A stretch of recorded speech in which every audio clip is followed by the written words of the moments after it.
আর ঠিক তখনই কবরস্থানের অন্ধকারের মাঝে এক অদ্ভুত আলো জ্বলজ্বল করা লোক তার সামনে এসে দাঁড়ালো। চেহারাটা খুবই রহস্যময়।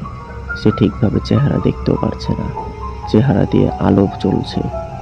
লোকটা মেহেদীকে বলছে, মেহেদী, এখনো সময় আছে। এটা তোমার জন্য শেষ সতর্কবার্তা। তুমি তোমার জীবন নষ্ট করছো, আল্লাহকে ভুলে গেছো।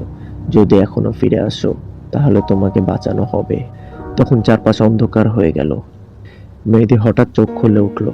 সে হাঁপাচ্ছে, ঘাম ঝরছে তার শরীর থেকে। সে চারপাশে তাকালো। সে নিজের ঘরেই আছে, সবকিছু স্বাভাবিক। সে ফিসফিস করে বলছে, আমি এখনো বেঁচে আছি, আমি এখনো বেঁচে আছি। সেই রাতের পর মেহেদী আর আগের মতো থাকেনি। সে নামাজ শুরু করলো, সব খারাপ কাজগুলো ছেড়ে দিল। তার জীবনে এক নতুন পরিবর্তন এলো। সে বুঝে গেল সময় খুব কম, সুযোগ বারবার আসে না, মৃত্যু হঠাৎ করেই আসে।